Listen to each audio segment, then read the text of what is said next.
it's hard for me to make these videos and to make them vague, because it's like it's always this line between how much of your personal life do you share to connect and relate to people, and how much, you know, do you keep to yourself. Like, I'm not really good at that line, I guess. So I'm always wondering, like, when I sit down to give a life lesson, should I give specific details about what's going on in my life, or should I just make it very, like, hypothetically speaking, you know what I'm saying? But in this video, like, it's gonna be kind of hard to not be specific. The things that I'm pondering on lately are things that are really, really affecting me, and really things that are happening in my everyday life. My last video, I just basically gave like a brief insight to, you know, how my relationship deteriorated and why I think it deteriorated. And I don't want to turn this into like every time you see my face I'm talking about like, oh, this is my relationship, you know what I'm saying? It's not that at all, but it's just that like relationships take you through so many like aspects of yourself. Like, you go through so many cycles being in a relationship, because you're ultimately like seeing yourself, like pieces of yourself from your partner. First of all, my subconscious imprint involves fear of abandonment, and just a fear of, I guess, inadequacy. Like, if I sit down and I meditate and I really allow my mind to be quiet, and I allow like my subconscious thoughts to come through, and I observe my everyday actions, I would say that a large part of my problems are due to the fact that I have those issues of, am I good enough? You know, am I smart enough? Am I pretty enough? Like, am I enough? You know, like, it's like this cycle of thoughts that run through my head whenever I'm making a decision, and I kind of push them below the surface because I feel like nobody actually wants to face those demons. Like, if you have to face like acknowledging the fact that you don't feel good enough, or acknowledging the fact that, you know, you have abandonment issues, then you also have to go back and observe why you have those problems. And nobody wants to go through that at all. I know I don't want to go through that. But it's like at some point you have to address those issues, because you cannot really have a healthy relationship if you don't address these negative subconscious imprints that you have in your head. And in my relationship, that was the ultimate reason why things started to go left. I feel like people who come from like traumatic past, or like, you know, dysfunctional households, I feel like we've kind of been stripped of this basic sense of security, and we've never really experienced unconditional love the way someone in a healthy household might have. If you really like think back to when you were a kid, if you were born into a less than ideal family, then you might come to the realization that the love that a dysfunctional family gives you is conditional. It's like, if you're doing well in school, they love you. If you are behaving, they love you. If you are a girl and you're keeping your legs closed, they love you. Like, you know what I'm saying? And everything's all good. But the minute you do something that they don't find appealing, or that they just don't find classy or right, then all of a sudden the abuse starts, like the emotional abuse starts, or like just the withdrawal of their love, you know? They just stop praising you. It seems like people that come from, like I said, emotionally abusive or dysfunctional households, there's a condition on everything in terms of our self-worth. Like, we have to be doing something worthwhile in order to be worthy of love, you know? And that is something that's very dangerous to have imprinted in you as a kid, because it's almost like you go into every relationship fearful. Like, you go into every relationship thinking like, are they going to stick around? You know, am I good enough for them to stick around? And you go into every relationship like jumping through hoops, because you feel like you have to be doing something to be worthy of love. And if you're not doing something, if you're not trying, then you're just not worthy. That's like a harsh realization to come to, you know?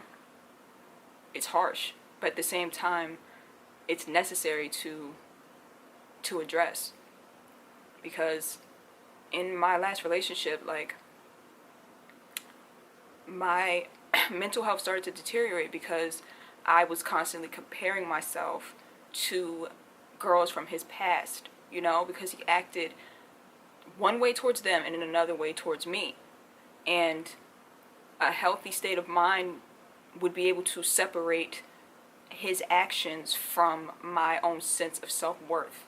But I was not able to, in that relationship, separate his actions from my own sense of self-worth. Like, my comparison of the way he treated people in his past versus how he treats me, that, like I said, that comes from a subconscious imprint of just not feeling like you're good enough and feeling like your worth and your validation is so tied up in a person, you know?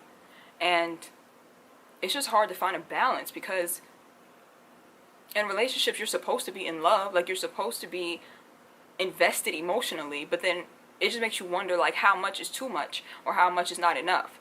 And that's why I say, like, when you come from like a traumatic background, everything is so fear-based. Everything is like overthinking and paranoia, and you just can't have fear and love exist together, like in the same room. Fear and love can't sit at the same table, you know? They are the opposite of each other. So if you go into a relationship with abandonment issues, or like an issue or a sense of inadequacy, it's like it's doomed to fail, because that fear is only going to attract misfortune. And there's a good chance that your fearful mind frame in terms of relationships already has attracted someone else who's also fearful.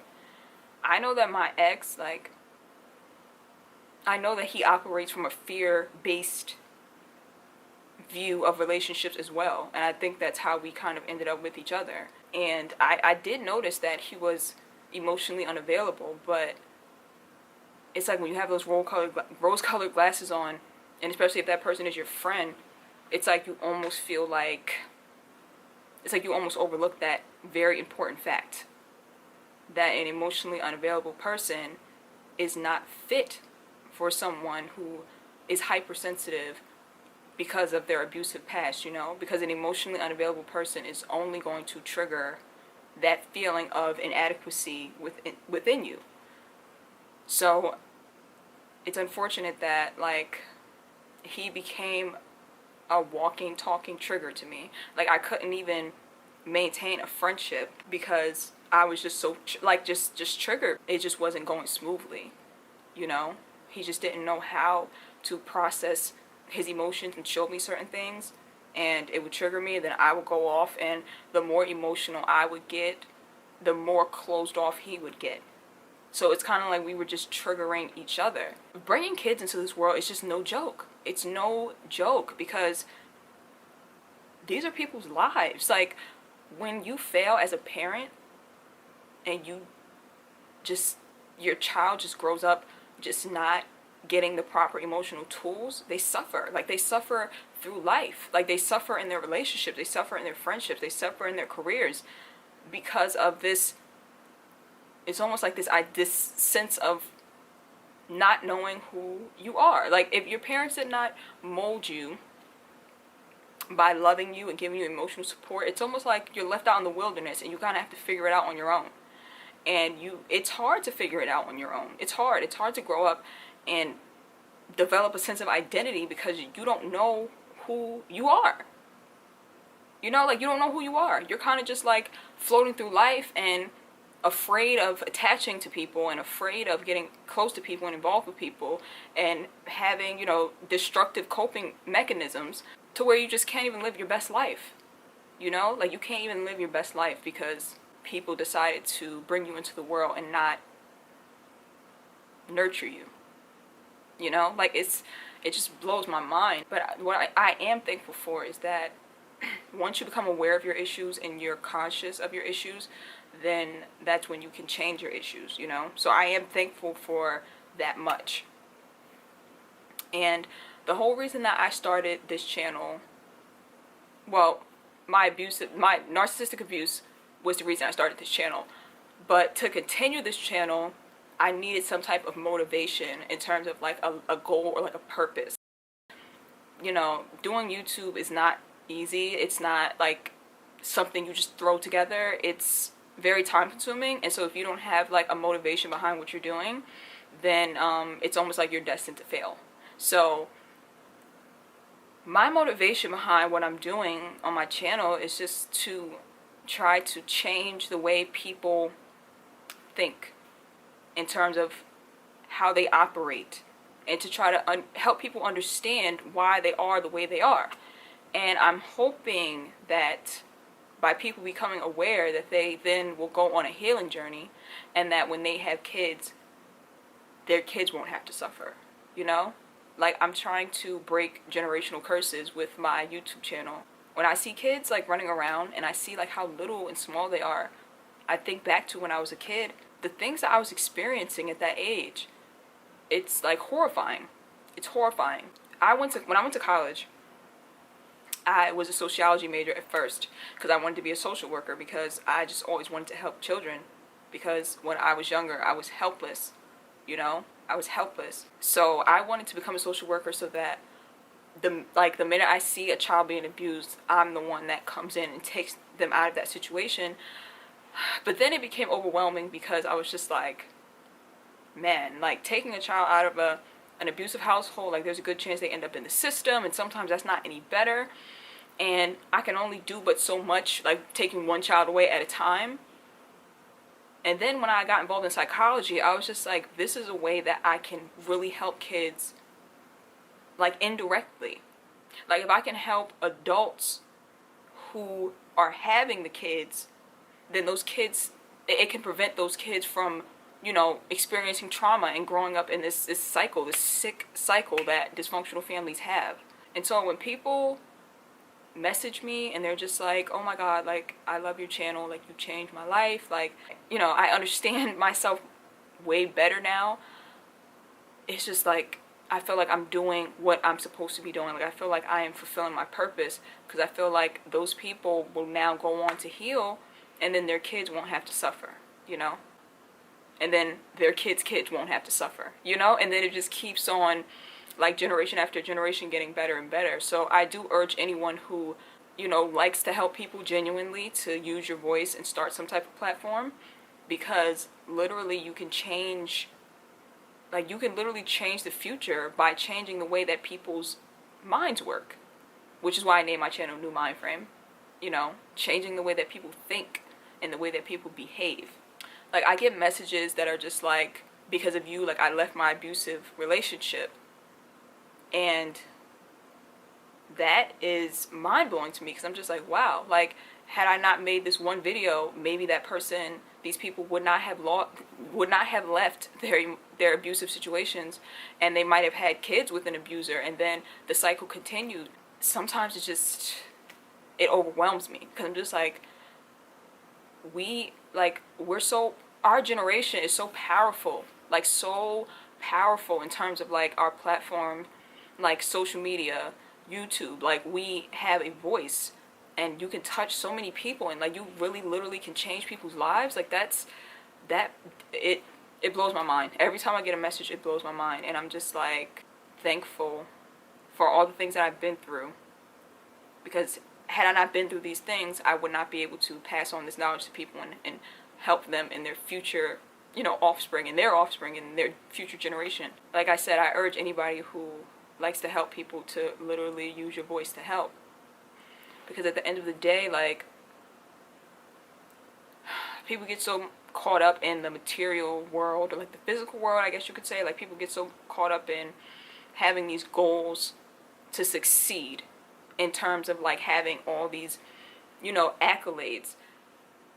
For example, like Cardi B, you see how she made history by, you know, topping the charts.